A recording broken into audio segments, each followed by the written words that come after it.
I do remember bold risks or audacious moments around me. And I remember a few things that just kind of remind me of like what I come from.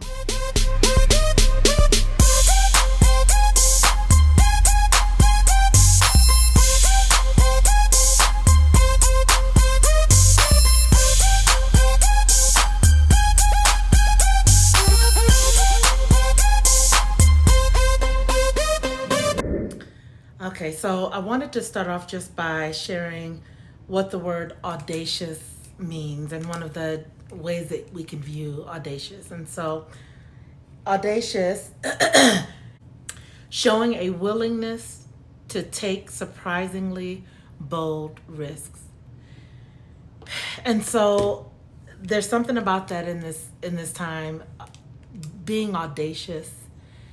And where I am right now and what it's causing me to just reflect on. So when I think back over my life, there are several, I think, times in my life where I feel like I was audacious, and it really is tucked inside of my testimony, and that who I am today, how I am in relationship with God today, all of that is highly connected to these kind of like turning points in my life. And I want to talk about that probably this month as much as I can. But just when I think about it holistically, I've taken certain risks, but I didn't know I was taking these risks. But who I am today is absolutely connected to that. And so today I just want to talk about a little bit about my childhood.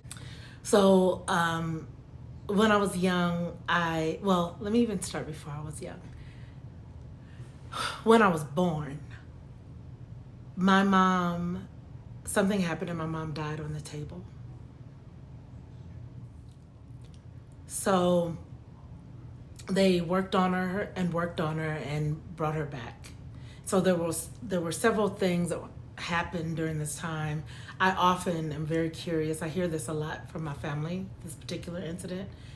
And I just think about what must have been happening with me as my mom's body was going through whatever stress, whatever trauma, when her body went lifeless. Like what was I holding on to? I don't know. There's something about that I get really curious about. But more than anything, I just think about my mom and the big risks that she had taken in her life that got her to that moment.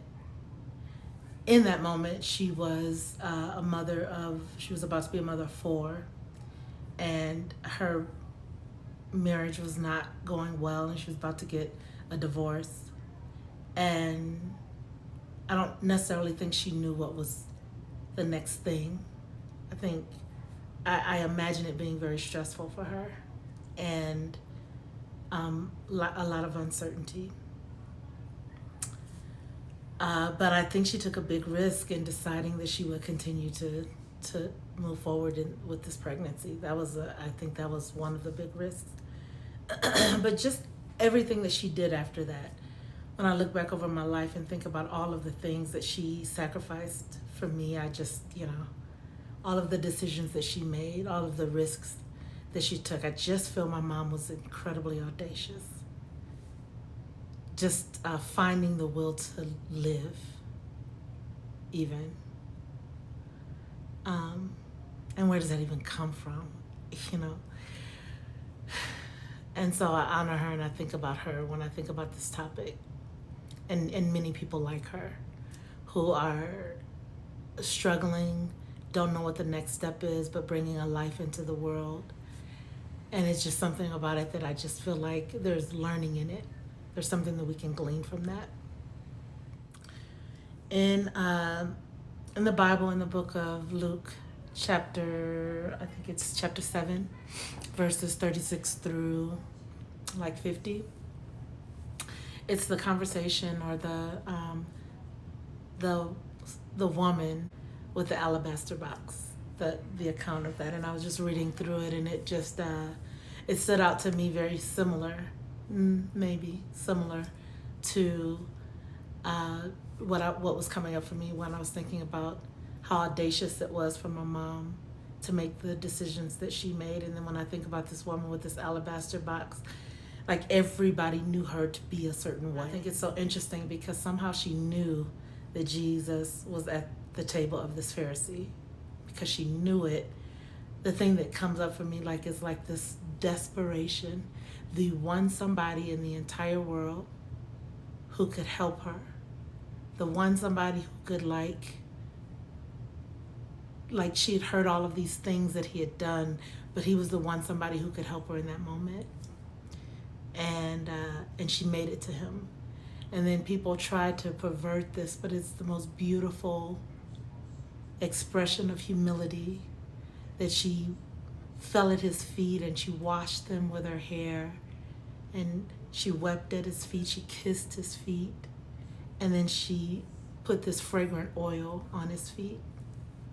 And just the idea of this moment where everybody saw her a certain way, everybody, like this pivotal moment in her life, and her choice was to go and be at the feet of Jesus. And there's something about it. And then even like when Jesus talks about it to them, like he uses it as a lesson, like I came into your house, you didn't offer to wash my feet, you didn't offer to kiss my feet, you didn't offer to put oil, like this was an expression of love, and it's how he read it, and it's how he accepted it, and forgave her of her sins. Like it's just beautiful, beautiful story. And for me, it is this love story that, to me, is if I bottom line it and anchor into it, it is this idea of audacity.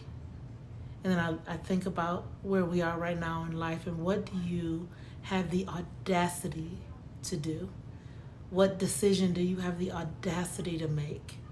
And remember that to be audacious is to take a big risk. What big risks do you need to take right now? I don't know about you, but there are some things that are important for me. And there's a place that I want to be in my life. And so, I'm ready to step out and take some big risks and be audacious. And I invite you to join me.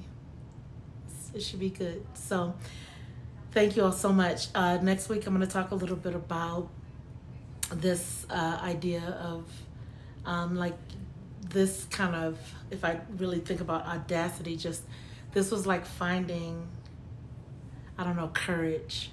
It was like finding enough courage and strength to actually be audacious.